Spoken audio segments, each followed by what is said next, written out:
নারায়ণচৈব নরোত্তমঃ দেবী সরস্বতী ব্যাসং তত জয় মুদীরয়ে।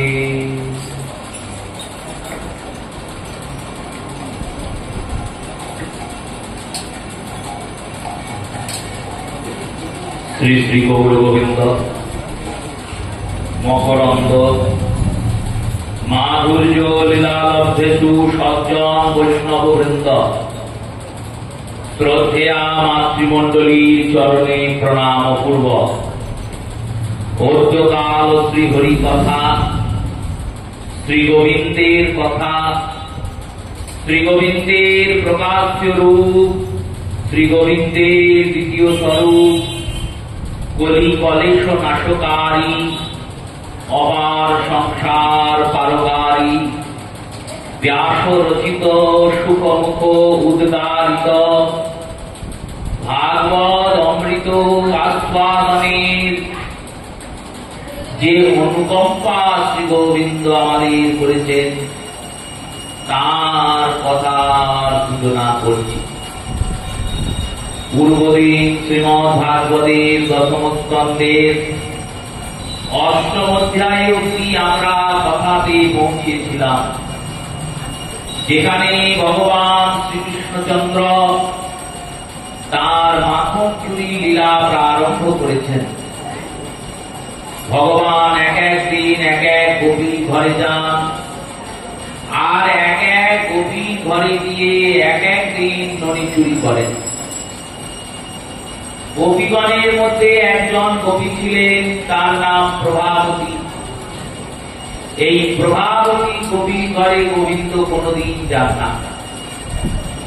মাখন চুরি এই লীলার টিকা করতে গিয়ে সনাতন গোস্বামীপাদ বললেন, যেমন দুধকে অম্ল যোগ করার পর সেই অম্লযুক্ত দুগ্ধকে পাত্রে স্থিত করে এক রাত্রি রাখলে তবে দধি হয়। দই করতে গেলে কি করতে হয়? দুগ্ধকে বিশেষ রূপে উষ্ণ দুগ্ধ, কাঁচা দুধে হবে না দই, দুধটাকে গরম করতে হবে, আর ওই গরম দুধটাকে আবার স্বাভাবিক উষ্ণতায় এনে তাতে অম্ল তেঁতুল অথবা দইয়ের জল বা দইয়ের সাজা দিয়ে সেই সাজাটি দিয়ে তাকে স্থির অবস্থায় এক রাত্রি রেখে দিতে হবে, পাত্র নড়াচড়া করালে হবে। এই স্থির অবস্থায় এক রাত্রি রাখার পর সুন্দর দধি উৎপন্ন হবে। আর এই দধিকেই প্রাতঃকালে ব্রহ্ম মুহূর্তের আগে, মাখন কিন্তু সবসময় তৈরি করা যায় না। এখন আধুনিক যুগে, বিজ্ঞানের যুগে আমরা মাখন সবসময় তৈরি করতে পারছি, কিন্তু মাখন তৈরির সব থেকে ভালো সময় হচ্ছে এই শরৎকাল থেকে একবারে বসন্তকাল অবধি। যদি পরিবেশ অতিরিক্ত উষ্ণ হয়, গরম হয়, ওই উষ্ণ পরিবেশে মাখন নির্মাণ হবে না। এই মাখন নির্মাণের জন্য ঠান্ডা চাই। ঠান্ডাটা সারাদিন রাত্রের মধ্যে সব থেকে বেশি কোন সময় থাকে? রাত্রি 4 প্রহরকে 4টি ভাগে ভাগ করা হয়েছে। প্রথম প্রহরের নাম সন্ধ্যা। এই সন্ধ্যা প্রহরে ভগবানের আরতি, ভজন, জপ, কীর্তন করতে হয়। 5টাতে যদি আমরা একটা সাধারণ ভাবে দিনের শেষ ধরে নিই, সকাল 5টায় সূর্যোদয়, সকাল সন্ধ্যা 5টায় সূর্যাস্ত, এই যদি ধরি, তাহলে আর সূর্যাস্তের পর রাত্রিকাল শুরু হয়ে গেল। এই রাত্রিকালের প্রথম প্রহর, 1 প্রহর মানে 3 ঘন্টা, তাহলে এবার 5টা থেকে 3 ঘন্টা মানে 8টা। এই 8টার মধ্যে প্রভুর আরতি, নাম সংকীর্তন আদি করা এবং যদি সম্ভব হয় বিগ্রহকে স্বয়ং দেওয়া, দিতে করতেই হবে এমন কোনো মানে নেই, 8টাতেই যে মন্দির বন্ধ করতেই হবে এমন কোনো মানে নেই। 9টাও হতে পারে, 10টার উপরে যেন না, কারণ 10টার পরে মন্দির খোলা থাকলে সেবার ত্রুটি বলেই মান্যতা দেওয়া হয়। এবার সেই নিয়ম আবার সব জায়গাতে প্রযোজ্য নয়। আপনি জগন্নাথ মন্দিরে যাবেন, জগন্নাথ তো রাত 2টো অবধি জেগে থাকে, রাত 2টোর সময় জগন্নাথ শয়ন করেন আর ভোর 4টে উঠে পড়েন, 2 ঘন্টা জগন্নাথের শয়ন। সেই ক্ষেত্রে সব মন্দিরের ক্ষেত্রে যে এই নিয়ম হবে তা নয়। তবুও প্রথম প্রহরে ভজন, রাত্রি প্রথম প্রহর মানে ওই 3 ঘন্টা, 5টা থেকে 8টা। এর পরে যে 3 ঘন্টা সময়, সেই 3 ঘন্টা সময় শয়ন ও বিভিন্ন কর্মাদি করা। তারপরে 3 ঘন্টা সময় যেটা, সেই সময়ে উঠতে হয় মাখন তৈরি করতে, মানে 8টার পর 3টে, 9টা, 10টা, 11টা, মধ্যরাত্রি 12টা। 12টার পরে যে রাত্রিকাল আসে সেই সময় গোপীদের উঠতে হয়। আর ওই সময় উঠে ওই মধ্যরাত্রের একটু পরপরই 1টা-1:30টার সময় উঠে যখন রাত্রিটা ঠান্ডা হয়ে যায়, চারিদিকে বাতাবরণ একবারে শীতল, শিশির পড়ছে, সেই শিশিরের ঠান্ডা অবস্থাতে ভালো মাখন তৈরি হয়। সব থেকে উৎকৃষ্ট মাখন ওই সময় তৈরি হয়। এখনো রাজস্থান, গুজরাট, উত্তরপ্রদেশে যারা মাখন তৈরি করেন তারা ওই রাতের বেলাতেই তৈরি করেন। এবার ওই দইটা যেটা পাতা হয়েছে, দইয়ের সাজা দেওয়া হয়েছে, সেই দইকে নিয়েছে একটা ঠান্ডা কলসির মধ্যে শীতল কলসি, সেই শীতল কলসির মধ্যে দইটাকে ভরে দেওয়া হয়। এরপর একটা দণ্ড তাতে দেওয়া হয়, একটা লাঠি, লাঠির তলাতে একটা চাকা থাকে, কাঠের লাঠি, কাঠের চাকা। চাকাটা কেমন না, ডাল ঘাটা যেমন আমাদের আগেকার দিনে ছিল সেই রকমই কাঠের, কারণ দুগ্ধজাত সামগ্রীর উপকরণগুলি অধিকাংশই কাঠ হয়। আপনি মিষ্টির দোকানে যাবেন, ময়রাটা যে খুন্তি দিয়ে সন্দেশ নাড়ে সব কাঠের, কেননা কাঠের সঙ্গে দুধের খাপ ভালো মেল খায়। লোহা দিয়ে দুধ তৈরি করতে গেলে দুধ কেটে যাবে, ফেটে যাবে, তাই কাঠের একটা দণ্ড, তার তলায় চাকা আছে। এবার ওই দণ্ডটাকে একটা দড়ি দিয়ে বাঁধা থাকে, দাঁড় করানো থাকে দণ্ডটা দধির পাত্রে। আর দড়িটা দিয়ে এমন করেই বাঁধা আছে না যে ওই দড়িটার সঙ্গে আর একটা দড়ি জুড়ে যদি কেউ দণ্ডটাকে ঘোরায় তাহলে দণ্ডটা একবার ডান দিকে ঘুরবে, আবার যখন ছেড়ে দেবে তখন বাঁ দিকে ঘুরে যাবে, মানে একবার বাঁ দিকে আর একবার ডান দিকে, একবার বাঁ দিকে আর ডান দিকে, তারের মতো ধরে। এইরকম যখন অনবরত করা হয় তখন দধির উপরে যে মাখনটা আছে, মানে দধির যে সার, ওই দধির যে সার বস্তুটা ওটা দধি থেকে আলাদা হয়ে যায়। দইয়ের মাথা বলে না মিষ্টি দই, সেই রকমই দধির মধ্যে প্রত্যেক দধিতে একটু সার আছে, সরটা, সেই সররূপী মাখনটা আলাদা। আর মাঝে মধ্যে একটু করে ঠান্ডা জল মেশানো হয়। এবারে জল মেশাতে মেশাতে দধিকে মন্থন করতে করতে একটা সময় পর যখন মাখন পরিপূর্ণ তৈরি হয়ে যায়, তখন মাখন তৈরি হয়েছে কি করে বুঝবো? বললেন ওই জলে মাখনটা ভেসে উঠে পড়ে, আর যেটা অসার তত্ত্ব সেটা তলাতে পড়েই থাকে, সেটাও ফেলা যায় না, তাকে ঘোল বলে বা ছাঁচ বলে। ওই ঘোল বা ছাঁচ মানুষের কিনে কিনে খায়, প্রাতঃকালে ঘোল বা ছাঁচ খাওয়ার নিয়ম। এই রূপে মাখন তৈরি হয়। আর এই মাখন পাওয়ার জন্য ভগবান লালাই। এখানে জ্ঞানীরা বললেন, দেখো যদি সামান্য একটা শিশু হন আর এই শিশু কোনো খাবার জন্য লালায়িত হন তাহলে বোঝা যায়, মানা যায় শিশুদের খাদ্যের উপর লোভ বেশি। সেই লোভ হওয়ার জন্য তারা খাদ্যের প্রতি লোভী হওয়াতে, খাদ্য রসিক হওয়াতে, খাদ্যের উপর লোভ থাকার জন্য তারা কি করছেন, তারা গিয়ে সেই খাবারকে বারবার লুণ্ঠন করছেন, এ বিশ্বাসযোগ্য। কিন্তু কর্তুম অকর্তুম অন্যথা কর্তুম সর্বসমর্থবান ভগবান, তার এমন কোন খাবার জগতে মুখে উঠল যে সেই খাবার পাওয়ার জন্য তিনি চুরি করতে লাগলেন? বললেন যেমন ভগবান অপ্রাকৃত, ওই ভগবানের মতো বৃন্দাবনের মাখনটাও অপ্রাকৃত। দেখে মনে হচ্ছে প্রাকৃত, কিন্তু সামান্য মাখন নয়। দুই ভাবে এই মাখনকে ব্যাখ্যা করা হয়েছে। এক বললেন, দেখো গোবিন্দ এই মাখন চুরি বৃন্দাবনই করছেন, এরপর ভগবান যখন মথুরার রাজা হবে তখন কিন্তু আর মাখন চুরিও করবেন না, মাখন খাবেনও না। যদি কেউ দেয় একটু আধটু খেলেন, না খেলেন, রাজার তো অনেক ভোগ, রাজা তো 56 ভোগে রাজার ভোগ হয়, সেই রূপে রাজভোগ গ্রহণ করেন, তখন আর মাখন মুখে রোজে না। কারণ বৃন্দাবনের মাখনের স্বাদটা আলাদা। কেন আলাদা?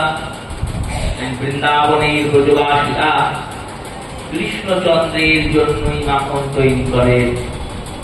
তারা চিন্তা করেন আমার গোবিন্দ সেবা করবে, তাই মাখনটা তৈরির সময় থেকে, যখন থেকে দুধের দোহান হচ্ছে, সেই দুধ দোয়ানো থেকে শুরু করে মাখন নির্মাণ অবধি তারা চিন্তা করেন এই নবনীতটা, এই মাখনটা যেন আমার কৃষ্ণ সেবায় লাগে। এই হচ্ছে এক প্রকারের দৃষ্টি। এখানে কিছু আচার্যরা সুন্দর ব্যাখ্যাও করেছেন। বললেন নন্দ বাবার 9 লক্ষ গরু, এই 9 লক্ষ গরুর মধ্যে সব থেকে বেশি দুধ দান করে 1 লক্ষ গরু।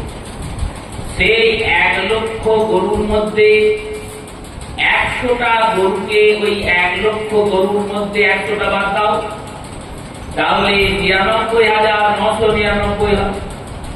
ওই যে গরুগুলি আছে তাদের দুধ খাওয়ানো হয় 100টা গরুকে, আর তার মধ্যে আবার একটা গরুকে 99টা গরু দুধ পান করানো হয়।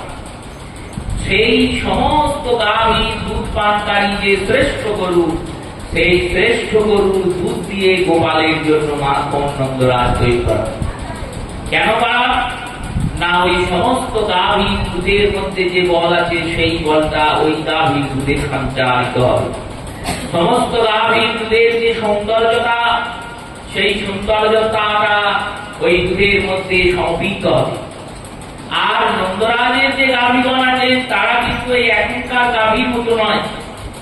এখনকার গাভীর মধ্যে ভারতীয় গাভী পাওয়াই মুশকিল। বেশিরভাগ শঙ্করায়ণ গাভী। এই শঙ্করায়ণ গাভীর দুধ কেমন? বললেন ধবল, সাদা। আর ভারতীয় গাভীর দুধ কেমন? বললেন স্বর্ণাভ, হলুদার সাদা মিশ্রিত রূপ। শঙ্করায়ণ গাভীর দুধের কোনো স্বাদ নাই, আর ভারতীয় গাভীর দুধ সামান্য দুধ, কাঁচা দুধেই মিষ্টিতা থাকে, শর্করা বিদ্যমান থাকে। এটা ভারতীয় গাভীর দুধের গুণ।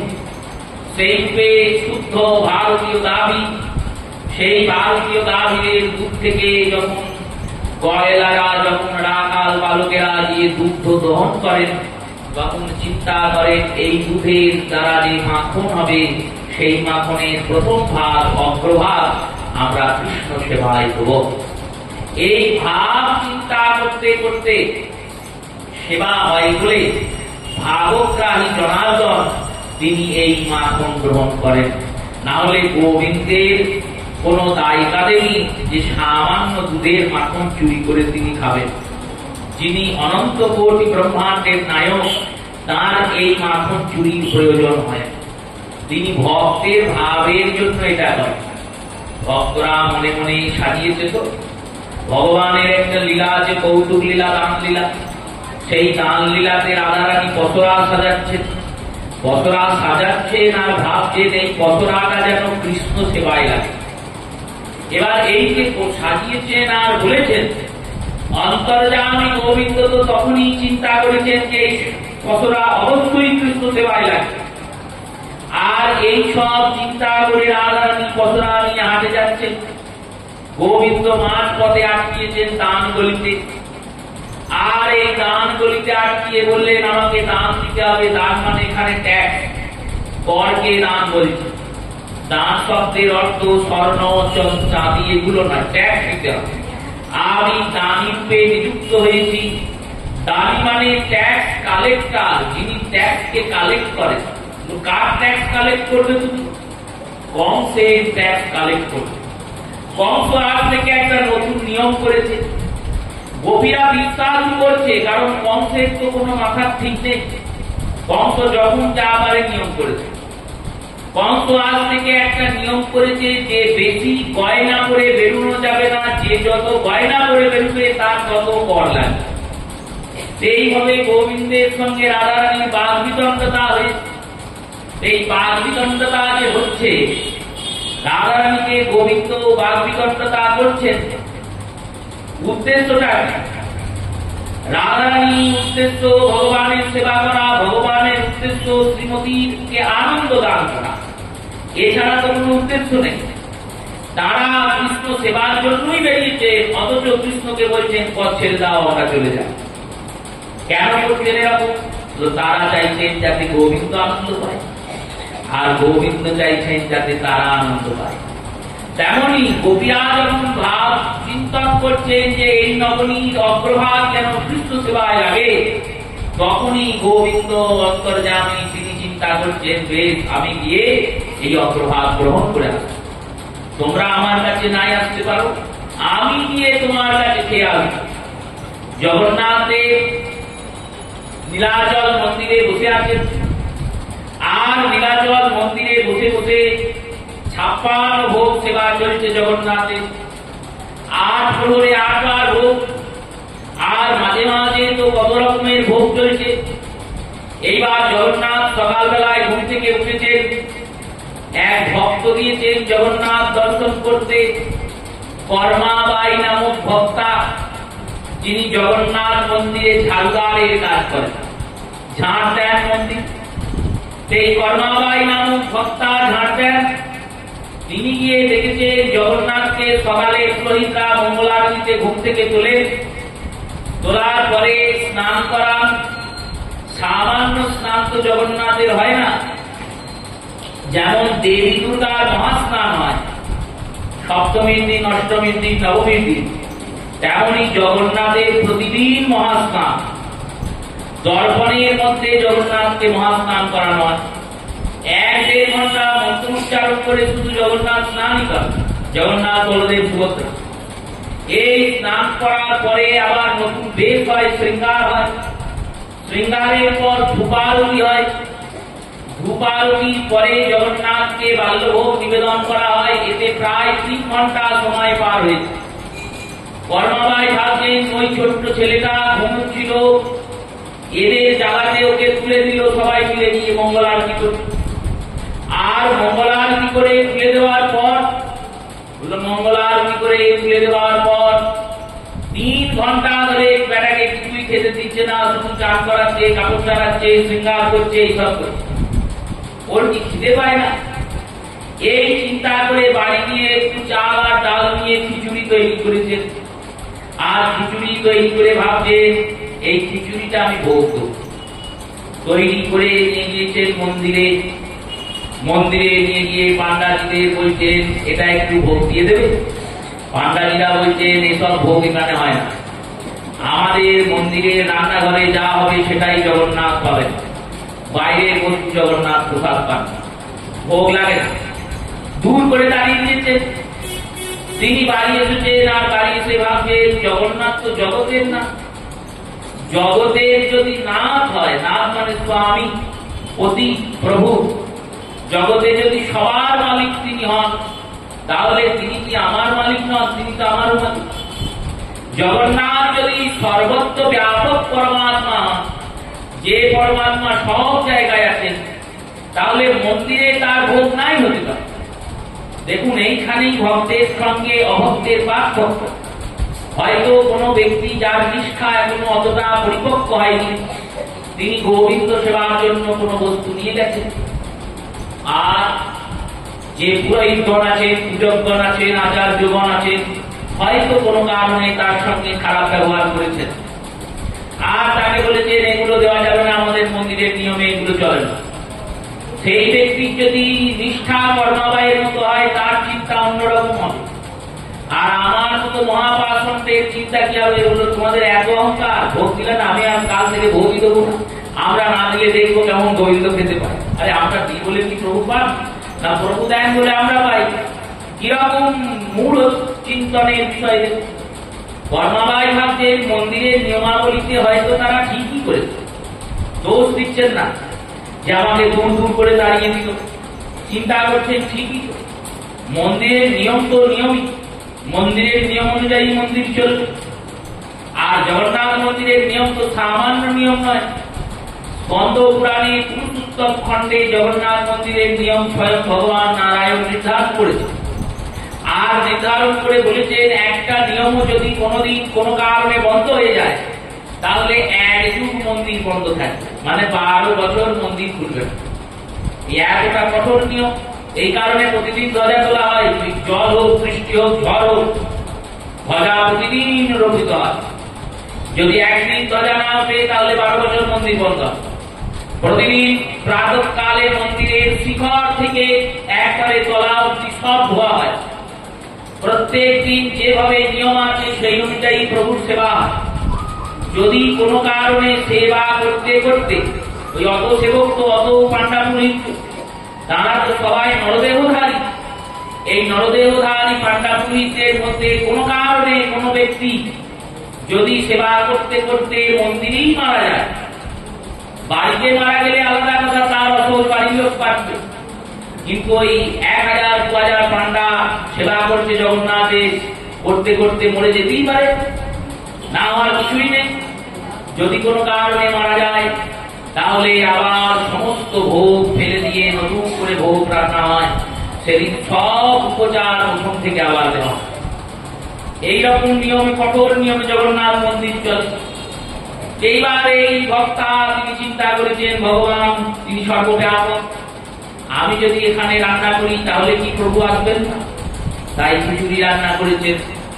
এবার এই খিচুড়ি রান্না যেই করেছেন, জগন্নাথের নাসিকাতে খিচুড়ির গন্ধ দিয়ে জগন্নাথ বলছেন আমি একটু ঘুরে আসি, এই বলে চলে গিয়েছে। যিনি মূল পুরোহিত তিনি দর্পণে স্নান করাচ্ছিলেন, করাতে করাতে দেখছেন আর প্রতিবিম্ব নাই। তাকাচ্ছেন বিগ্রহ আছে কিন্তু দর্পণে প্রতিবিম্ব উঠছে, স্বর্ণ দর্পণ। চিন্তা করছেন এই কেমন হচ্ছে অলৌকিক লীলা। জগন্নাথ গিয়েছেন সেই মায়ের কাছে, কর্মাবাইয়ের কাছে, আর গিয়ে বলেছেন মা আমাকে একটু খিচুড়ি দাও, আমি খেতে এসেছি। আচ্ছা তুমি জানলে কি করে? আমার খুব খিদে পায়। বলে খিদে পাবে না? সকাল থেকে উঠে 3 ঘন্টা 4 ঘন্টা ধরে খাওয়া দাওয়ার কিছু নাম নাই, কেউ কিছু খেতে দেয় না, আর খেতে না দিয়ে খালি চান করাচ্ছে আর শৃঙ্গার করছে, সাজাচ্ছে, গোজাচ্ছে। খিদে পাবে না? খিদে তো পাবেই। যে দিনে 10 বার ননি খায়, মা যশোদার আঁচল ধরে গোপাল ননি খান কতবার? দণ্ডে খান 10 বার। দণ্ড মানে 2 ঘন্টা। এই 2 ঘন্টায় গোপাল 10 বার ননি খায়, সারাদিনে নয়, দণ্ডে দণ্ডে খান ননি। এইরকম ভগবান যে দিন রাত মা যশোদার আঁচল ধরে আর বলে ননি দাও, ননি দাও, মাখন দাও, এখনই খাওয়ালাম, আবার দাও। এইরকম তো গোপালের বাৎসল্য লীলা। সেই গোপাল সব জগন্নাথ, সেই জগন্নাথ গিয়ে কিছুই পেয়েছেন, পেয়ে এসে উঠেছেন। প্রতিদিনই এ কাজ চলছে, দীর্ঘদিন চলতে চলতে একদিন তিনি যখন খিচুড়ি পেয়ে আসছেন, আচমন করতে ভুলে গেছেন, মুখটা ধুতে ভুলে গেছেন।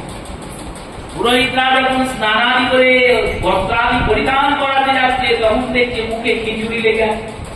পুরোহিতরা বলছে কি করে হলো, কোথেকে এই খিচুড়ি এসে লাগলো? দেখো খোঁজো। খুঁজতে খুঁজতে দেখলেন জগন্নাথের চিন্তন করলেন, জগন্নাথ স্বপ্নাদেশ দিলেন, বললেন ওই কর্মাবাই খিচুড়ি রান্না করে, আমি ওখানে খেতে চলে যাই, ওখানে খেতে চলে যাই। সেই থেকে রাজা নিয়ম করলেন কর্মাবাইয়ের মঠ থেকে প্রতিদিন খিচুড়ি আসতো আর জগন্নাথের ভোগ হতো। আর কর্মাবাই নিত্যলীলায় প্রবেশ করার পর জগন্নাথের ওই সময় একটা আলাদা করে খিচুড়ি ভোগ দেওয়া হয়। স্নানের পর ভোগ হয়, তারপর জগন্নাথ কাপড় ছাড়ে। কেন? বলে তিনি খাদ্যরসিক ঠাকুর তো, দিনরাত খান, তাই কখনো না খেয়ে থাকতে পারেন না। জগন্নাথ কোনো উপোস করেন না। জগন্নাথ শুধু উপোস করেন না নয়, জগন্নাথের মন্দিরে, জগন্নাথের ক্ষেত্রে কাউকে উপোস করতেও দেন না। একাদশীকে বেঁধে রেখে দিয়েছেন, বলেছেন একাদশী করা যাবে না। গৌরীয়রা গেলে একাদশী লুকিয়ে লুকিয়ে করেন। কেন? বলে আমরা আমাদের ব্রত করি, আমরা এই দেশের লোক, আমরা তো ওখানে দর্শনে গিয়েছি। মহাপ্রভু বলেছেন তুমি যেখানেই যাও সেই দেশের ভেদ, সেই দেশের বেদ, সেই দেশের আনুগত্যতা যেন কখনো স্বীকার করো না, ভজন নিষ্ঠা চলে যাবে। দ্বারকায় গিয়েছিলেন সিদ্ধ বাবা, তিনি যখন গিয়েছেন তখন দ্বারকায় গোপীচন্দন দিয়ে রুক্মিণীর দাসীরা তাকে যেই না মুদ্রিত করে দিয়েছেন, অমনি আসার পর আর রাধারানীর দর্শন পাচ্ছেন না। এই যে আনুগত্যতা চলে গেল। তাই যে দেশেই যাও, যে তীর্থেই যাও, গুরু পরম্পরা আনুগত্যতাকে ত্যাগ করলে হবে না। আমরা গৌড়ীয় বৈষ্ণব, আমাদের যে পরম্পরায়, আমরা যে শাখায়, যে পরিবারে যেমন ভাবে আশ্রয় পেয়েছি, তেমন ভাবেই ভজনকে নিয়ে যেতে হবে। এইটাই বৈধ ভজন, এইটাই পাতিব্রত্য ভজন।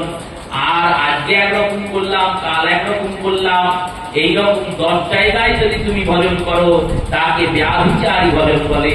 ওই ভজনের দ্বারা ভগবত প্রাপ্তি হয় না। সেই রূপে গোবিন্দ মাখন সেবা করতে যান, মণি খেতে যান। কেন যান? ভক্তের ভাব গ্রাহণ করার জন্য ভগবান যান। শ্রীধর গোস্বামী পাদ বললেন, দেখো মাখনটা অপ্রাকৃত, সামান্য মাখন নয়। ভক্তের মনকে মন্থন করে এই মাখন তৈরি হয়। ভক্ত যখন কৃষ্ণ চিন্তা শুরু করে, কৃষ্ণ চিন্তা শুরু করে যে ভক্তিরূপী দুগ্ধ, এই ভক্তিরূপী দুগ্ধকে যখন ধৈর্য ধরে অপেক্ষা করে উৎকণ্ঠা রূপী অম্ল মিশ্রিত করে বসে থাকে, তখন ওই দুধটা আস্তে আস্তে আস্তে আস্তে দই হয়ে যায়। এই দই কি হচ্ছে? ভাব। ভক্তি থেকে ভাব উদয় হয়। আর কি ভাব উদয় হবে? হবে না। যদি উদয় হয় তাহলে তাকে আবেগ জানতে হবে, ভাবটা পরিপক্ক হবে। যেমন গাছ রোপণ করার পরে গাছ আস্তে আস্তে বড় হয়েছে, সেই গাছে একটা দুটো মুকুল এসেছে, সব মুকুলই কি ফল হবে? হবে না। প্রথম প্রথম মুকুল আসবে, ঝরে যাবে। আবার সব ফলই কি পরিপক্ক হবে? হবে না। সব ফল আসার পর ঝরে যাবে। কিছুকাল পরে যখন ফলটা পুষ্ট হবে, ধৈর্য ধরে অপেক্ষা করতে হবে ফলের জন্য। আম ফলের জন্য আমাদের কতদিন অপেক্ষা করতে হয়? বাড়িতে যে আম গাছ আছে যার, তারা মাঘ মাস হয়, পৌষ মাস হয়, আর দেখতে লাগে আমের মুকুল কেমন হলো। এবার বেশি আমের মুকুল এলে তবে তো বেশি আম হবে। এইবার প্রচুর আমের মুকুল হয়েছে। আমের মুকুল হওয়ার পর যে গৃহকর্তা, সে ভাবছে এত মুকুল হয়েছে তাহলে অনেক আম হবে। কিন্তু গৃহকর্তা ভাবলেই তো হবে না। এমন কুয়াশা এলো যে সব মুকুলগুলো ঝরে গেল, বা এমন ঝঞ্ঝা এলো যে সব মুকুল ঝরে গেল। কোনো বছর হয়তো মুকুল ঝরেনি, সব ফল হয়েছে। চৈত্র মাস আছে, আমের মুকুল এসেছে মাঘ মাসে, সরস্বতী পূজায় মুকুল দেওয়া হয়েছে, সেবা দেওয়া হয়েছে মাই। এবার চৈত্র মাসে সেই আম যখন কাঁচা অবস্থায় আছে, তখন ওই বারুণীতে গোপীনাথকে আমের চাটনি করে দেওয়া হয়েছে, টক করে দেওয়া হয়েছে আম বারুণী। শিবকে আম দেওয়া হয়েছে। এবার এই সব কাঁচা আমগুলো কি পারবে? বললো না না, এমন চৈত্রে ঝড় এলো, টক টক করে সব আমগুলো করে গাছে আর আম নেই। তাহলে কি গাছটাই কেটে দেবে? বললো না না, এবছর হয়নি, পরের বছর হবে। তেমন ভগবানের ভক্তিতে আশ্রিত হয়ে ভক্ত যখন ধীরে ধীরে এগোয়, তখন তার হৃদয়ে ধীরে ধীরে ভাবের উদয় হয়। আজকেই ভক্তি করলাম, কালকেই ভাব উদয় হলো, আর পরশু আমি গোবিন্দকে পেয়ে গেলাম, এত সোজা গোবিন্দ পাওয়ানো। তাহলে তো ব্রহ্মা শিব তপস্যা করতেন না। আরে অনন্ত কোটি দেব দেবতা এই জগতে কত কত লোক শিবের চরণে গিয়ে মাথা মুখছে মহাদেবকে প্রসন্ন করার জন্য, আর সেই মহাদেব নন্দভবনের দরজার বাইরে বসে আছেন আর কেঁদে চলেছেন একটু যদি কৃষ্ণ দর্শন পায়। কেন কাঁদছে? বললো কাঁদছেন এই কারণেই, দামি জিনিস পেতে গেলে একটু কষ্ট করতে হয়। মহাদেবকে যদি 3 দিন অপেক্ষা করতে হয়, আমাদের তো কমপক্ষে 3 জন্ম অপেক্ষা করতে হবে। 3 জন্মেও যে কৃষ্ণ ভজন করে কৃষ্ণকে পাবো তার কোনো নিশ্চয়তা নয়।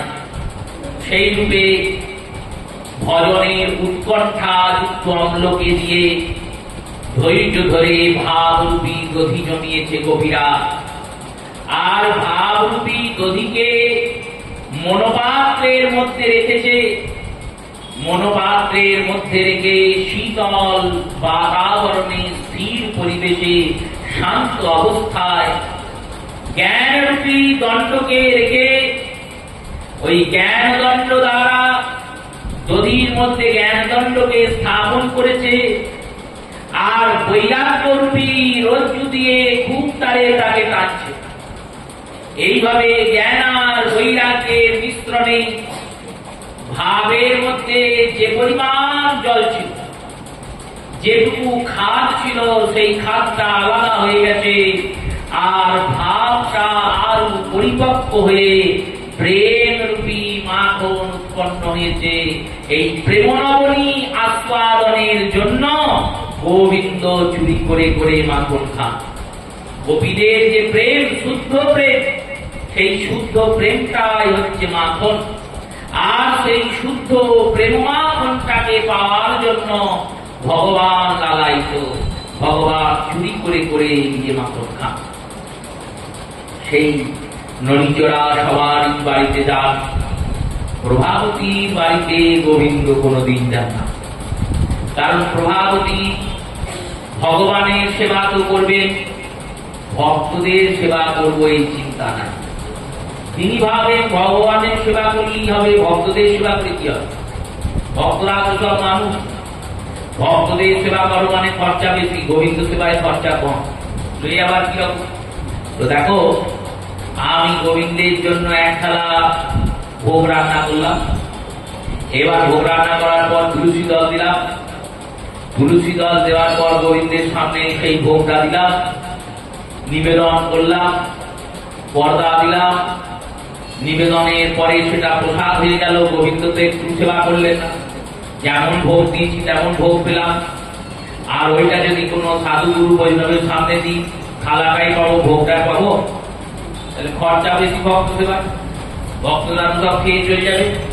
তারপর আবার নেমন্তন্ন করে আসো, তারপর বসিয়ে প্রসাদ পাওয়াও, প্রসাদ পাওয়ানোর পর আবার ভোজন দক্ষিণা দাও, দক্ষিণা দিলে তবে সন্তুষ্ট। খরচার কথা, ভক্ত সেবা করে লাভ নাই, গোবিন্দ সেবা করলেই হবে। কিন্তু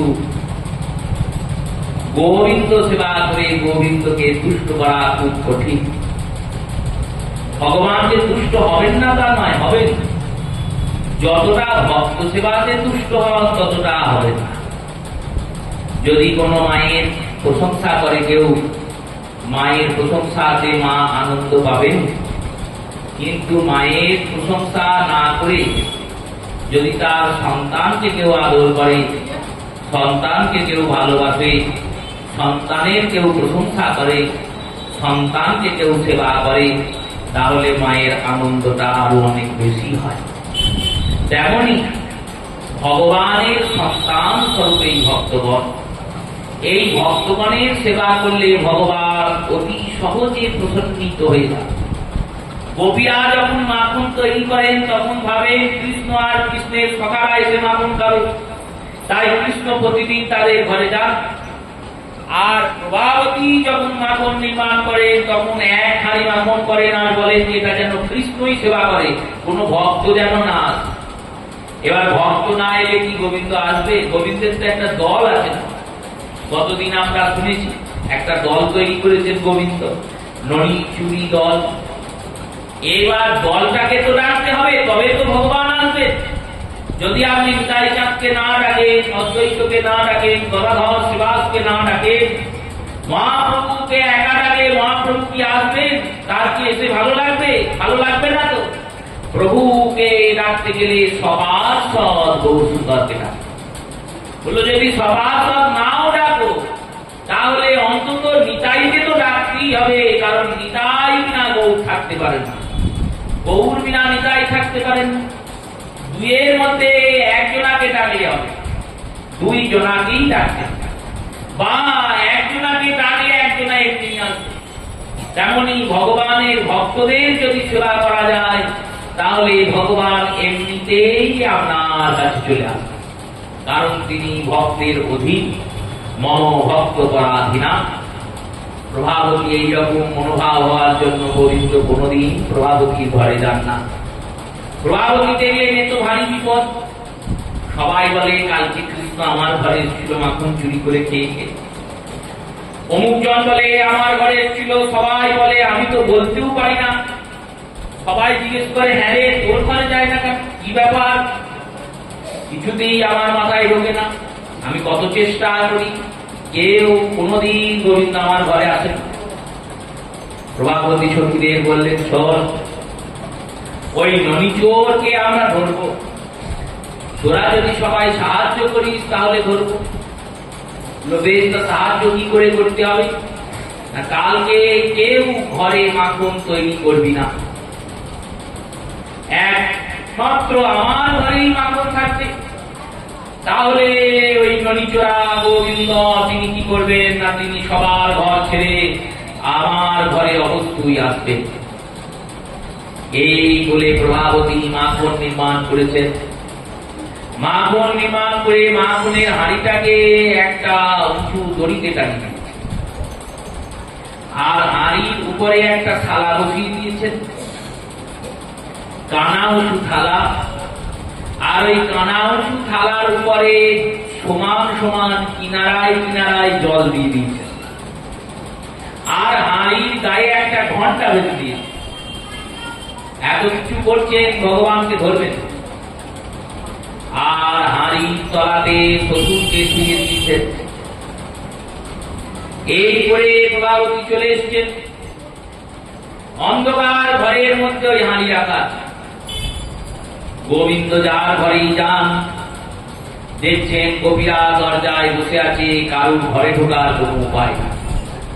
কারণ চোর আপনার ঘরে কখন যায়? যখন আপনি জেগে থাকবেন তখন কি চোর যাবে? যাবে না। যখন আপনি ঘুমাবেন তখন চোর যাবে। আর কখন যাবে? বললো বাড়িতে যদি আপনি না থাকেন, বাড়ি ফাঁকা থাকে, তাহলে চোর যাবে, ধরার উপায় নাই। তেমনি গোপীরা যদি বাড়ির দরজা দিয়ে বসে থাকেন, গোবিন্দ যাবেন কি করে? গোপীদেরকে বলছেন হ্যাঁ গো, গোপীদেরকে বলছেন তোদের আজ কোনো কাজ নাই? গোপীরা বলছেন না না, আমাদের সব কাজ সারা হয়ে গেছে। তোরা যমুনায় যাবি না? বললো জল নিয়ে চলে এসছি, কাল প্রবল জল নিয়ে এসছি। এক গোপীকে বলছে খড় কাটবি না? বললো খড় কাটা হয়ে গেছে, আজ আমাদের কোনো কাজ নেই, আমরা সারাদিন বাড়িতে বসে থাকি। বারবার জিজ্ঞাসা করছে, না নিজেরা নিজেরা হাসছেন ঠিক ঠিক করে। তারা জানেন তো যে জিজ্ঞেস করার উদ্দেশ্য হচ্ছে তোরা কি বাড়িতেই সারাদিন থাকবি, একটু বেরোবি না? একটুখানি যদি বেরোস তাহলেও তো আমার কার্যটা সিদ্ধ হয়, আমি যে মাখনটা চুরি করে খেতে পারি। কিন্তু কোন কবি আর বাড়ি থেকে বেরোচ্ছেন না, সবাই নিজেদের নিজেদের দ্বার আগলে বসে আছে। শেষমেশ খবর এলো প্রভাবতী একমাত্র বাড়িতে নাই। ভগবান বললেন তাহলে আজকে ওর বাড়ি যেতে হবে, কি আর করা যাবে? ভগবানকে সকারা বলছে প্রভাবতী, কিন্তু প্রভাবতীর ঘরে যাওয়া আর সাপের গর্তে হাত দেওয়া দুই সমান। কারণ প্রভাবতীর নামই প্রভাবতী, ওর প্রভাবে ওর বাড়ির লোকেরা সবসময় ওর ভয়ে থাকে। সব থেকে বেশি ভয় পায় ওর স্বামী, তার থেকেও বেশি ভয় পায় ওর শ্বশুর মশাই। কারণ ওর যা মুখ, ওই মুখের জ্বালাতে সবাই শান্ত হয়ে বসে থাকে। ভগবান বললেন বেশ দেখাই যাক কি হয়, দেখি তো আগে জলে নামি, তারপরে তো চিন্তা করবো ডুববো না বাঁচবো। জলে নামতে তো হবে, সাঁতার না কাটলে, জলে না নামলে কি করে বুঝবো কতটা জল? বিপদের জন্য যদি বিপদ চিন্তা করে না জানি সাহস না থাকে তাহলে তো এগুলো যাবে না। তাই ভগবান প্রভাবতীর ঘরে গিয়েছেন, গিয়ে খুঁজছেন মাখন কোথায় আছে, কোথাও নেই। খুঁজতে খুঁজতে বললেন ওই একদিকে একটা ঘর আছে, অন্ধকার হয়ে আছে, দেখি গা তো ওই ঘরে আছে না। গোবিন্দ যেই ওই ঘরে প্রবেশ করেছেন, গোবিন্দের নীলকান্তি দুটি অঙ্গের তেজে ওই অন্ধকার ঘর আলোয় আলোকিত হয়ে গেছে। মাখনের হাঁড়ি সবাই দেখতে পেয়েছে, অনেক উঁচুতে হাঁড়ি আছে। আর দেখতে পাচ্ছে হাঁড়ির তলাতে একজন শুয়ে আছে। কে শুয়ে আছে না? প্রভাবতীর শ্বশুর। সকালে বলছেন এবার কি হবে, ইশারা করে বলছেন। সকারা বলছে যদি উঠতে যাস ওই শ্বশুর দেখে যাবে, জেগে গেলে আমাদের ধরে ফেলবে। উপায় কি? বললেন একটা কাজ কর, চারজন মিলে চারদিক থেকে শ্বশুরের খাটিয়াটাকে ধর। চারটে বন্ধু মিলে এক সমান তালে চারজনে খাটিয়াটা ধরেছে। এবার কি করবো? সকারা জিজ্ঞেস করছে। কথা নাই, সব ইশারায় কাজ হচ্ছে, কারণ কথা বললে তো জেগে যাবে। গোবিন্দ বলছে বেটাকে গাছতলায় নামিয়ে দিয়ে বের করে একটা গাছের ছায়াতে নামিয়ে দিয়েছেন। সে বেটা ছায়ায় ঘুমছিল, এখানেও গাছের ছায়া, মৃদুমন্দ বায়ু আনন্দে ঘুমছে। এবার ওই উঁচুতে উঠবো কি করে? মই তো নেই কাছে। মই নেই তো কি হয়েছে? এক সখার ধারে আরেক সখা উঠেছে, আর আরেক সখার ধারে আরেক সখা, আর সবার ওপর গোবিন্দ উঠেছে। আর গোবিন্দ উঠে যেই না হাত দিয়েছে মাখনের হাঁড়িতে, অমনি জলটা নড়ে গেছে, জলটা পড়েছে সকালের গায়ে। সকারা কেঁপে উঠেছে। সকারা বলছে কি করছিস কি? গোবিন্দ বলছেন তারা তারা ব্যবস্থা করতে হবে, আমি একটু আসি। প্রভাবতী আজকে ফাঁস পেতেছে, দেখবে আমাকে ধরতে পারে নাকি, দেখি ওর বুদ্ধি যেতে না আমার বুদ্ধি যেতে, ও চতুর না আমি চতুর, ও চালাক বেশি না আমি চালাক বেশি, দেখতে হবে। ছুটে গিয়েছেন যমুনার ধারে, বালি নিয়ে এসেছেন, সেই বালি দিয়েছেন থালায়। আর থালাতে বালি দিয়ে, বালিতে থালাটা ভিজে গেছে, বালি জল শুষে নিয়েছে। এবার থালাটা নামিয়ে দিয়েছে। থালাটা নামিয়ে দিয়ে যে হাঁড়িতে হাত দিয়েছেন, হাঁড়ির গায়ে ঘন্টা যে টং টং করে আওয়াজ করতে লেগেছে। ঘন্টাটাকে বলছেন এই ঘন্টা তুমি চুপ করে বসে থাকবে। ঘন্টার উপর দেখবেন একটা মূর্তি থাকে, গরুরজির মূর্তি। ভগবানের বাহন গরুর, এই গরুরজির মূর্তি থাকে ঘন্টার উপর। ঘন্টাকে রাখা হয় কেন? দুটো কারণে ঘন্টাকে রাখা। এক হচ্ছে ঘন্টা ভক্ত স্বরূপ। ভগবানের কাছে সবসময় একটা ভক্তের থাকা প্রয়োজন, কারণ ভগবানের কি সেবা প্রয়োজন সেই সেবাটা জানতে হবে, ভক্তকে সেবাতে তৎপর থাকতে। এবার আমরা কি ঠাকুর ঘরে সবসময় থাকি না? তাই ঘন্টাটা সিংহাসনের কাছে বা সিংহাসনে থাকলে স্বয়ং গরুরজি গোবিন্দের সেবা করতে পারেন। তাই ভক্ত স্বরূপ গরুরকে ঘন্টার উপর স্থাপন করে ওই ঘন্টাটা গোবিন্দের কাছে থাকে। দ্বিতীয় কারণ কি? দ্বিতীয় কারণ আমাদের মন্ত্র, আমাদের মুদ্রা, আমাদের বেদস্তুতি আদিতে অনেক ভুল হতে পারে, কারণ আমাদের জ্ঞান সীমিত, ভগবান অপরিমিত। তাই সীমিত হওয়ার জন্য কি হয়? সীমিত হওয়ার জন্য যে অপরাধ হয়, যখন ঘন্টা ধ্বনি হয় তখন ওই ঘন্টা ধ্বনিতে গরুর বেদ উচ্চারণ করেন, সেই বেদ মন্ত্রে গোবিন্দ তুষ্ট হন। ওই ঘন্টা ধ্বনি বেদ ধ্বনির মতো পবিত্র, তাই ঘন্টাকে রাখা হয়। আর প্রত্যেক কর্মে ঘন্টাকে বাজানো হয়। বাদ্য ছাড়া কৃষ্ণ সেবা হয় না।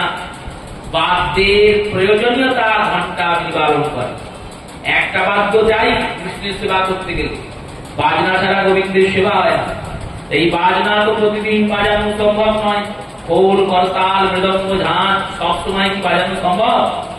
গোবিন্দ যখন স্নান করেন, হরিভক্তি বিলাস করবেন, সেখানে স্নান উপকরণে বলা হয়েছে মাথাতে ছত্র ধরে বাজনা বাজাতে বাজাতে মন্দির থেকে সরোবরে অথবা স্নান কক্ষে নিয়ে গিয়ে গোবিন্দকে স্নান করাতে হবে। এবার ছত্র ধরে নিয়ে যাওয়া সম্ভব নয়, বাজনা বাজানো সম্ভব নয়, কিন্তু ওই যখন আপনি স্নান করাচ্ছেন তখন ঘন্টাটা বাজানো সম্ভব। অতি বাদ্যের কর্মটা মিটে যায়, নিবারণ হয়ে যায়। তাই গরুর বাহন ঘন্টা, গরুরের উপর ঘন্টাকে রাখা হয়, গরুরজি স্বয়ং ঘন্টা রূপে ভগবানের কাছে থাকে। সেই ঘন্টাকে গোবিন্দ বলছেন, শোনো, আমি এখন মাখন খাবো, তুমি কিন্তু বাঁচবে না। ঘন্টার গরু বসে আছেন জোরহাত করে, ঘন্টার উপর জোরহাত করে করজোরে গরুর বললেন, বেশ বাঁচবো না প্রভু, আমি কথা দিলাম, আপনি যখন বাঁচতে বারণ করেছেন আমি বাঁচব না, ঠিক আছে।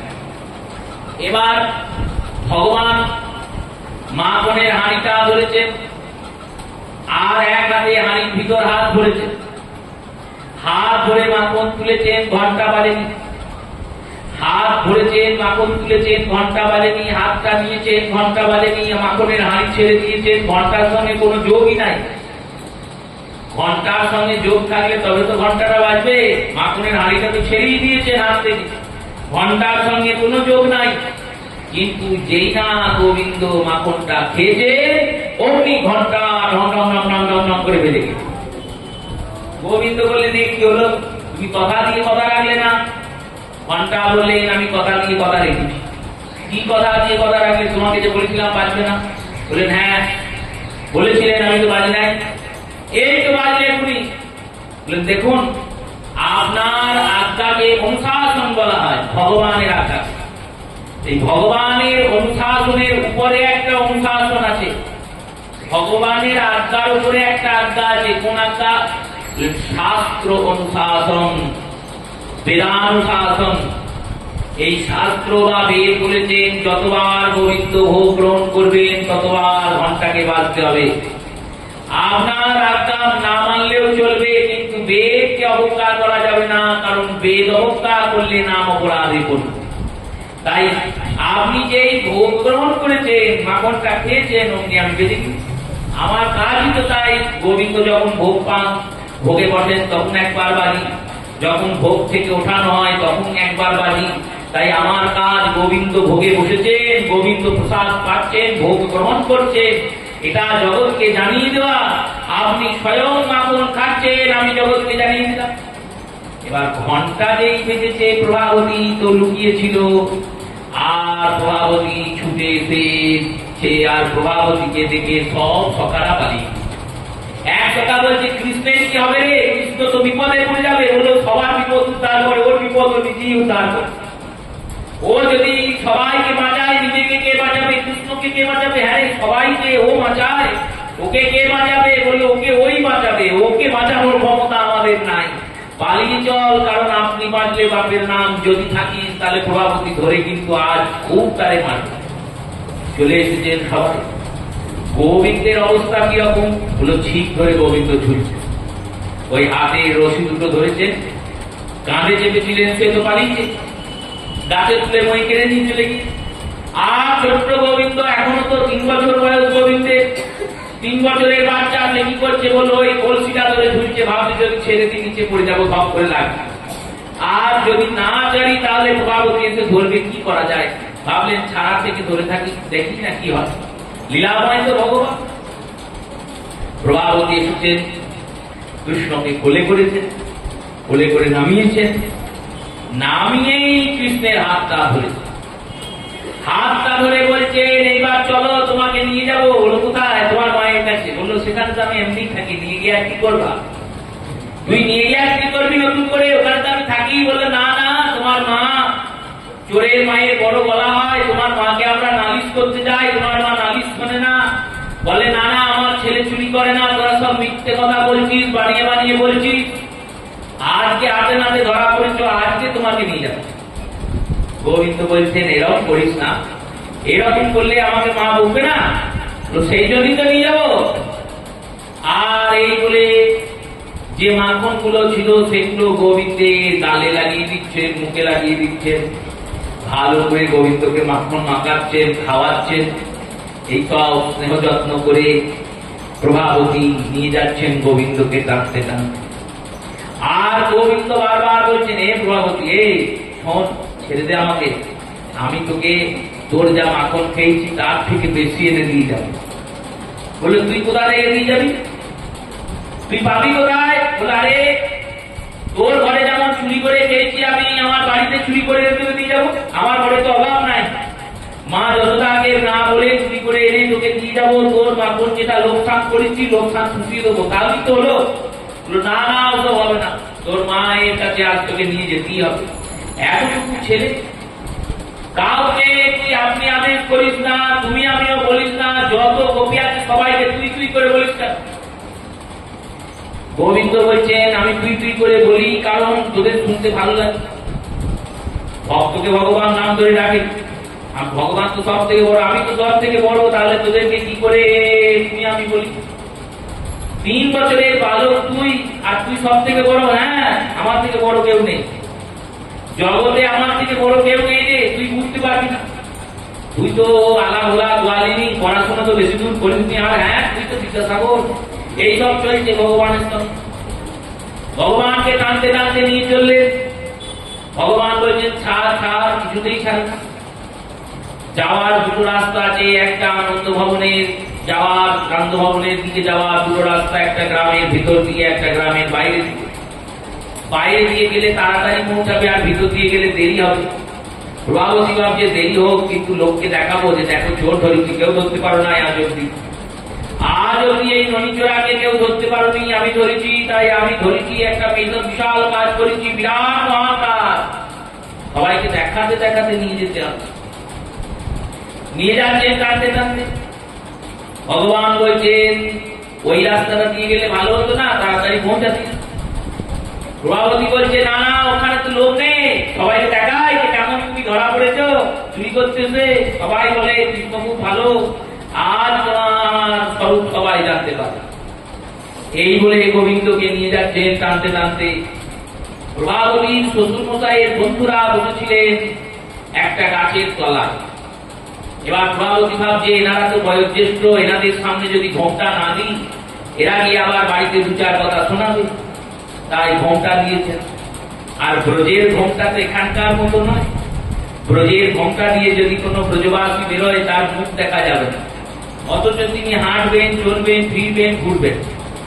আর এখানকার মায়েদের তো ঘোমটা নেই, যদিও মায়েদের আছে, মায়েদের যারা মানে এখনকার যারা প্রজন্ম তারা তো ঘোমটা দেওয়া ভুলে গিয়েছে, আর এরপরে তো আর ভুলে যাবে। একজন বলছিলেন শাড়ি ব্যবসাটাই বন্ধ হয়ে যাবে, কেন? তো শাড়ি আর কেউ পরবেই না, সব সারাদিন রাত্রি পাশ্চাত্যে শিক্ষা কোথা থেকে শিখেছে, যে সমস্ত পোশাক রাতে পরে থাকতে হয় সেই পোশাক সারাদিন পরে পরে ঘুরে বেড়ায়, সব বন্ধ হয়ে যায়। যাই হোক, কলির প্রভাব, কিছু বলার নেই, কিছু করার নেই, কলি যেমন চালাবে আমাদের তেমন চলতে হবে। প্রভাবতী ঘোমটা দিয়েছে, গোবিন্দ ভাবলেন এটাই সুযোগ, এই সুযোগই আমাদেরকে পালাতে হবে। প্রভাবতী স্বামী দাঁড়িয়েছিলেন, স্বামীকে ইশারা করে ডাকছেন। স্বামী বলছেন কি হয়েছে? এবার প্রভাবতী যাচ্ছেন, প্রভাবতীর পেছনে গোপাল যাচ্ছেন, আর গোপালের পিছনে প্রভাবতীর স্বামী, 3 জন যাচ্ছে। প্রভাবতীকে বলছে এ প্রভাবতী, শোন না, কি বলো? তোমাকে ছাড়া এই কথা বাদ দিয়ে যদি অন্য কিছু থাকে বলো। গোবিন্দ বললেন এই কথা বাদ দিয়ে বলবো। কি বলো শুনি? আমার হাতটা ধরে অনেকক্ষণ ধরে তুই টানছিস তো, আমার হাতটা পুষ্পের মতো কোমল, ফুলের মতো নরম, আর তোর ঢুকে দেওয়া হাত, গরুর ছানি কাটা হাত, তোর হাতটা বজ্রের মতো শক্ত। ওই শক্ত হাতে আমাকে টেনে টেনে নিয়ে যাচ্ছিস, আমার হাতে খুব লাগছে। তাহলে কি করবো?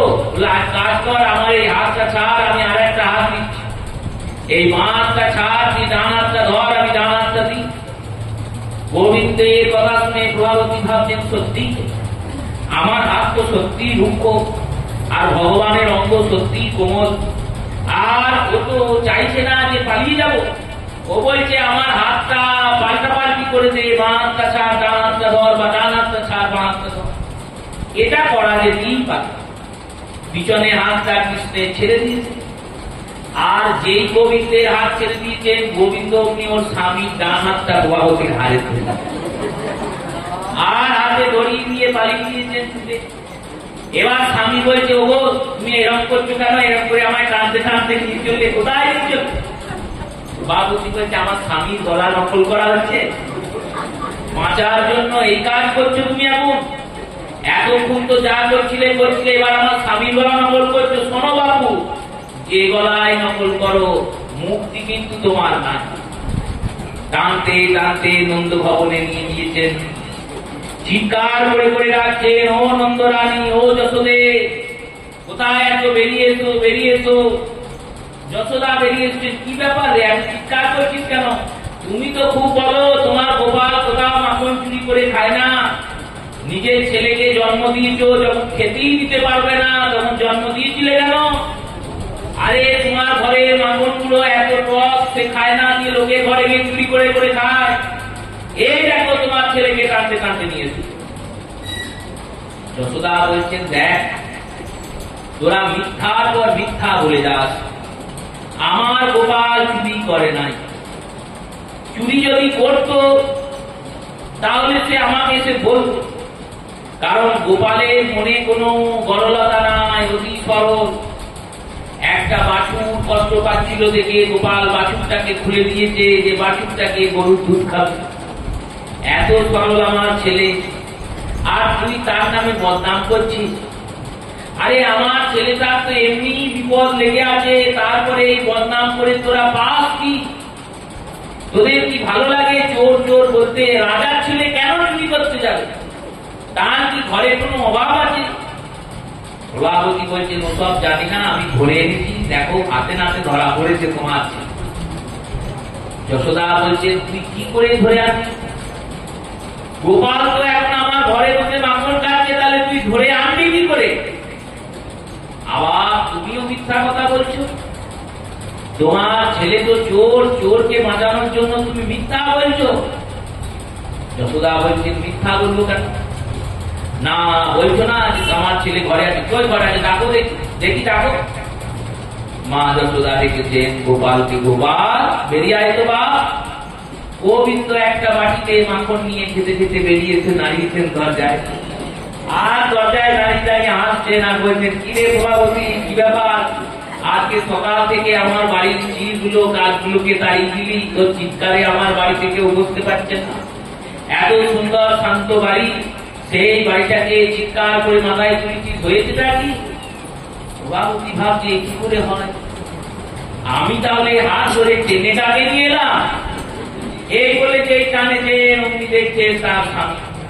তিনি বলছেন, আমি তো কখন থেকে বলছি আমার হাতটা ছাড়ো গো, আমার হাতটা ছাড়ো গো, তুমি তো টেনেই নিয়ে চললে, টেনেই।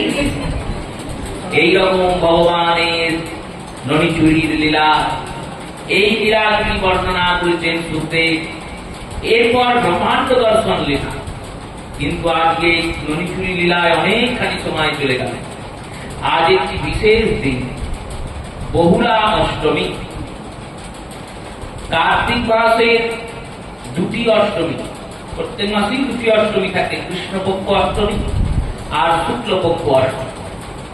কৃষ্ণপক্ষের অষ্টমীটা কার্তিক মাসে অতি গুরুত্বপূর্ণ, আর তেমন ভাবে শুক্লপক্ষের অষ্টমীটাও গুরুত্বপূর্ণ। কেন?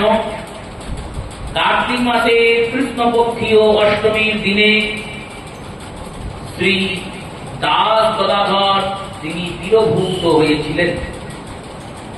এবার এই তিরোভাব তিথিটা কালকে পালন হবে, কারণ অষ্টমী যেহেতু রাত্রে লাগবে, আর প্রাতঃকালে সূর্য উদয়ে অষ্টমীকে সূর্য বর্ষ করবে, তাই তিরোভাব তিথিটা কাল পালন হবে। কিন্তু এই কৃষ্ণাষ্টমী তিথিতে যে রাধাকুণ্ডের প্রাকট্য তিথি, রাধাকুণ্ড এই তিথিতে উৎপন্ন হয়েছে, রাধাকুণ্ডের যে মহাস্নান সেটা রাত্রেই পালন, কারণ অষ্টমীর যোগের রাত্রিতেই এই কুণ্ডে স্নানের বিধান। কৃষ্ণাষ্টমীতে যেমন দাস গদাধরের তিরোভাব, তেমনি শুক্লাষ্টমী, তার নাম গোষ্ঠাষ্টমী, গোষ্ঠের দিন। সেই দিন রসচূর্যামণি মহাপ্রভু দ্বিতীয় কলেবর শ্রীনিবাস আচার্য প্রভু তিরোভাব। দুই অষ্টমীতে দুই গোস্বামী, দুই ভক্তের তিরোভাব তিথি। আর দুই অষ্টমীতেই ভগবানের দুটি লীলা। গোষ্ঠাষ্টমীর দিন গোবিন্দ গোচারণ লীলার সূচনা করেছিলেন। গোষ্ঠের সূচনা হয়েছিল বৎসচারণ করে বাছুর চড়িয়ে ভগবান শ্রী বালমুকুন্দ তিনি বর্ষাচারণ লীলার সূচনা করেছেন। তাই ওই দিনকে গোষ্ঠাষ্টমী বলে, গোষ্ঠের অষ্টমী। আর আজকের দিনে বহুলা নামক বনে, মথুরার কাছে বহুলা নামক গাভীকে গোবিন্দ রক্ষা করেছেন। সেই কারণে আজকের দিনটিকে বহুলাষ্টমী বলা হয়। যে সমস্ত মায়েদের সন্তান নাই, যে সমস্ত মায়েদের সন্তান হয়নি, যে সমস্ত মায়েরা গর্ভবতী, এনারা সারাদিন বহুলাষ্টমীর দিন ব্রত রক্ষা করে রাধা কুণ্ডে স্নান করে একটি করে অলাবু, অলাব মানে লাভ বা চাল কুমড়ো, এগুলো যদি রাধা কুণ্ডে দান করেন তাহলে তাদের সন্তান আদি হয়। এই কারণে বহুলাষ্টমীর দিনে অনেকে ব্রত রাখেন। বৈষ্ণবদের ব্রত রাখার প্রয়োজন নাই, কারণ এগুলি হরিভক্তি বিলাস আদিতে গৃহীত ব্রত নয়, স্মার্তমতীয় ব্রত। আজকের বিশেষত্ব কি? আজকের দিনে ভগবান শ্যাম সুন্দর শ্যামকুণ্ড প্রকট করেছেন, আর বৃষভান রাজনন্দিনী রাধা কুণ্ড প্রকট করেছেন। শ্রীমদ্ ভাগবতের দশম স্কন্ধে 34 সংখ্যক অধ্যায় অরিষ্টাসুর বধ লীলাতে শ্রী সনাতন গোস্বামী পাদ বৈষ্ণব দর্শনী টিকায় এই অষ্টমী তিথির উল্লেখ করেছেন। ভাগবতে এই রাধা কুণ্ডের মহিমার বর্ণনা নাই, তবে অন্যান্য পুরাণ এই রাধা কুণ্ডের মহিমার বর্ণনা করেছেন। বিশেষানুরূপভাবে পদ্মপুরাণ এই তিথির বর্ণনা করছেন। বললেন, দেখো, জগতের মধ্যে যত তীর্থ আছে সব থেকে শ্রেষ্ঠ তীর্থ হচ্ছে বৃন্দাবন, কারণ বৃন্দাবন হচ্ছে তীর্থ মুকুটমণি। আর এই বৃন্দাবনের তীর্থের মধ্যে সব থেকে শ্রেষ্ঠ স্থান হচ্ছে ব্রজ মানে বৃন্দাবন ভূমি, যেখানে সপ্ত দেবালয় আছে। এই বৃন্দাবন ভূমির বিস্তার কতটা ভাগবতেই আমরা শুনবো। নন্দ বাবা বিস্তার বলবেন, বৃন্দাবনম গোবর্ধনম যমুনা পুলনানি চ। যমুনার তীর থেকে গোবর্ধন অব্দি বৃন্দাবনের বিস্তার। এইটা হচ্ছে মূল বৃন্দাবন, একবারে বৃন্দাবনের প্রাণ কেন্দ্র।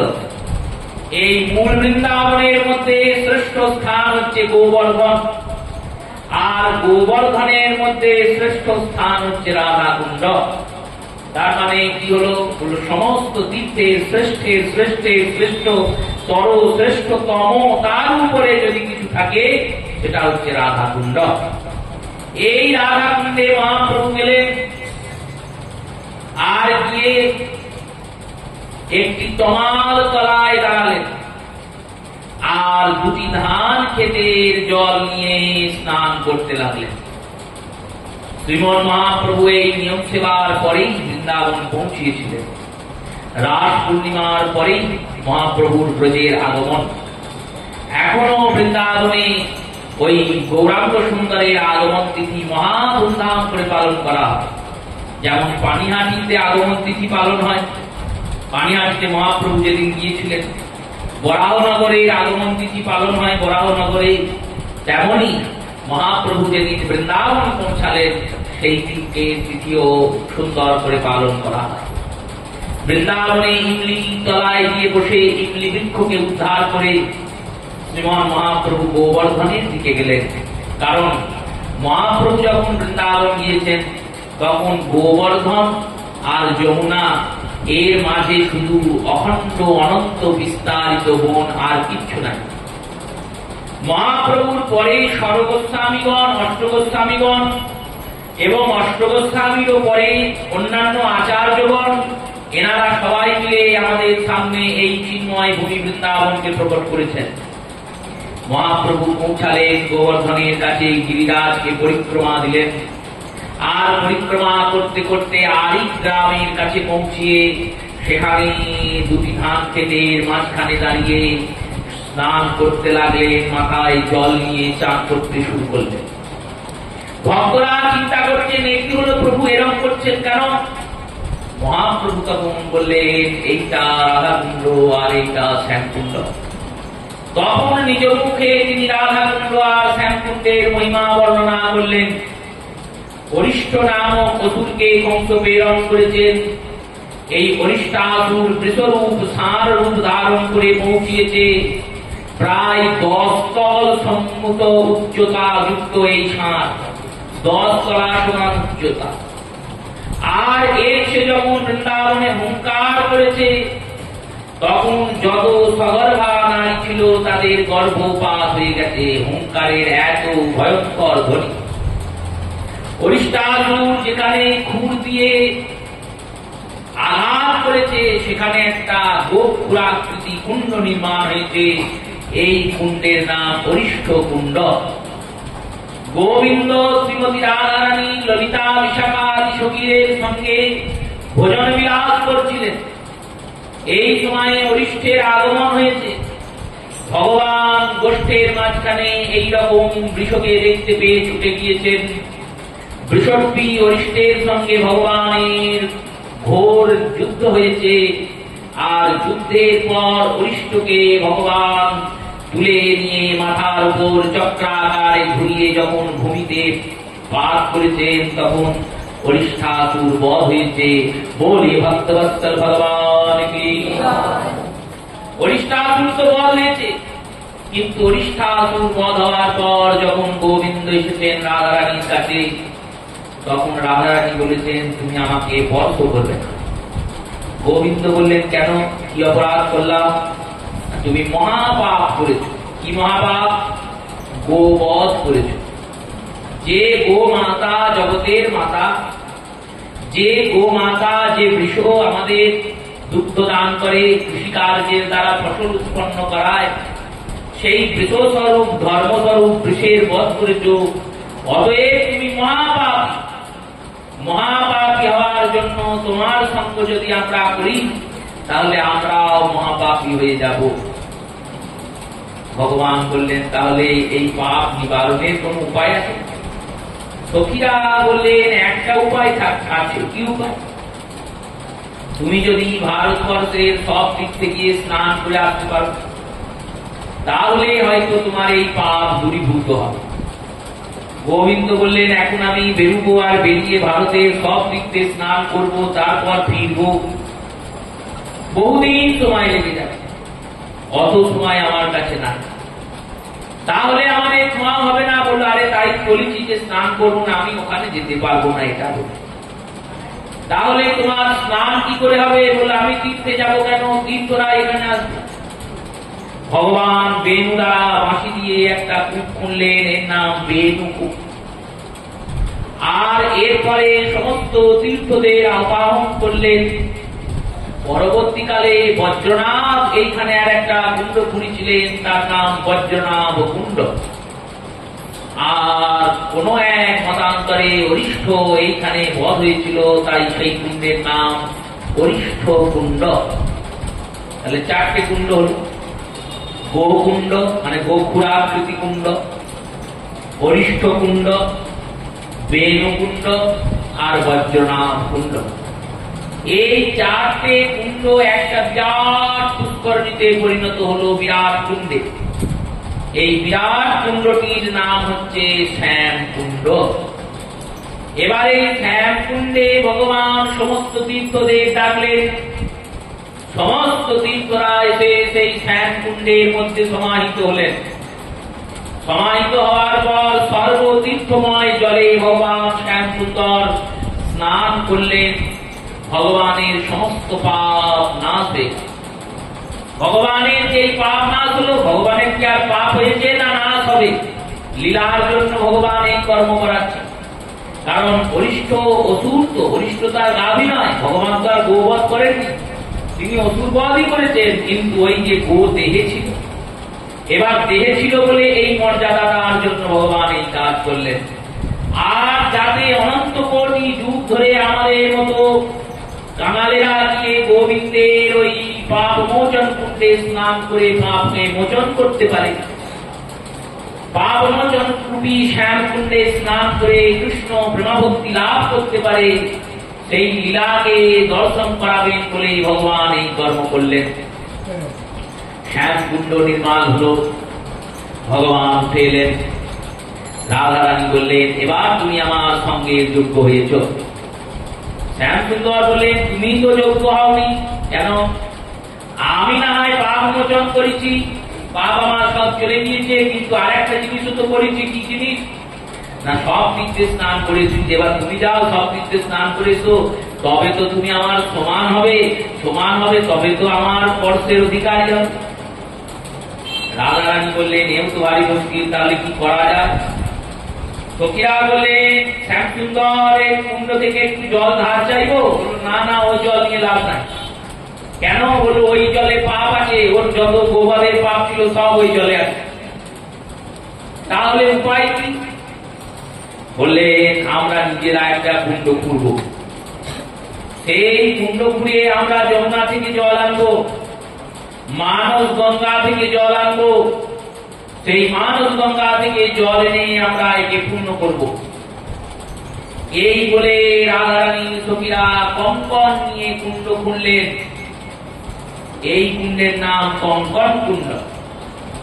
আর কঙ্কন নিয়ে কুণ্ড করার পর সেই কুণ্ডে জল ভরবেন বলে কলসি মাথায় করে কোটি কোটি সখী, রাধারানী সেই কোটি কোটি সখীরা মাথায় কলস নিয়ে গিয়ে মানস গঙ্গা থেকে জল এনে ভরলেন। এবার জল এনে ভরে যেই আবার মানস গঙ্গায় ফিরলেন, ততক্ষণে ফিরে আবার জল আনতে আনতে দেখলেন জল শুকিয়ে যাচ্ছে।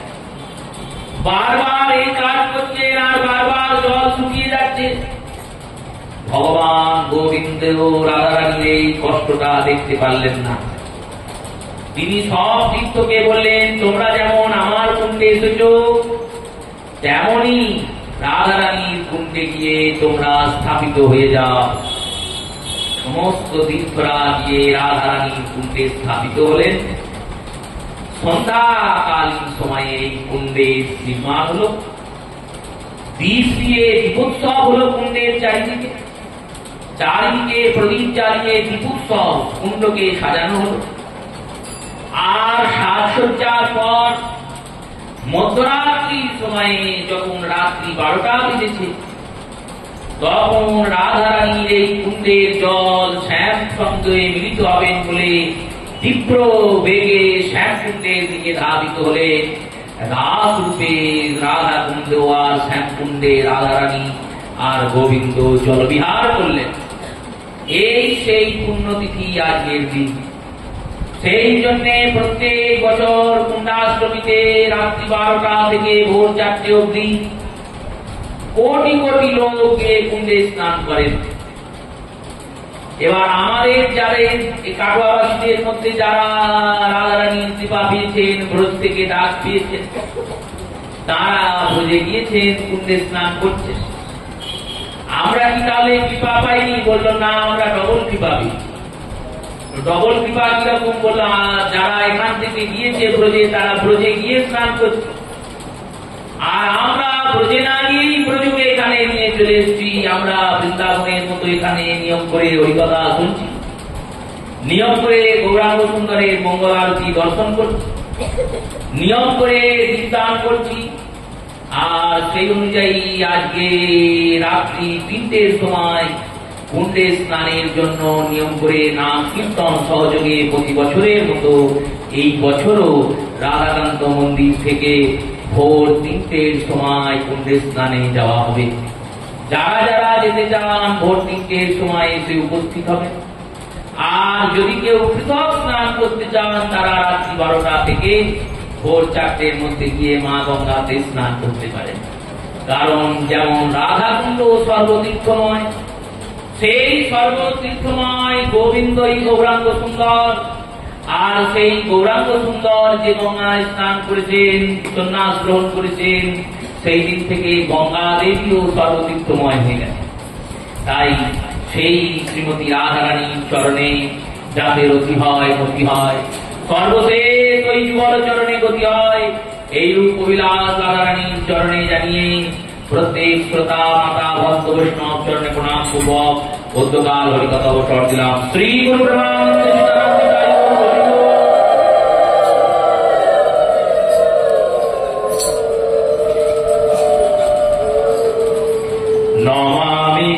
সচ্চিদানন্দ শ্রীকৃষ্ণ স্বরূপ শ্রী গোকুলে বিরাজিত রসময় ভূপ।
জয় রাধে গোবিন্দ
জয় রাধা দামোদর দয়া করো হে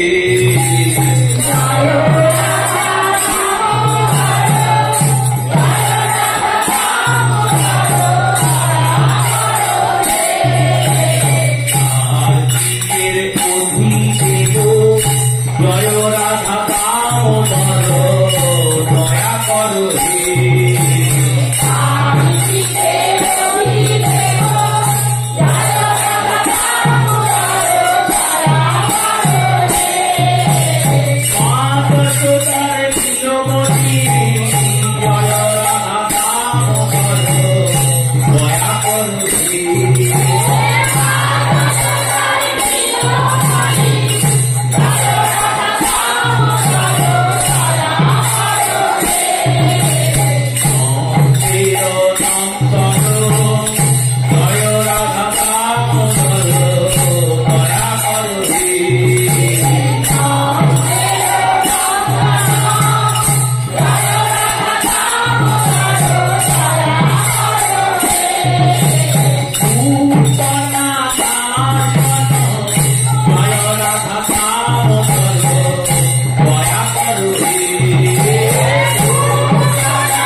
Radhe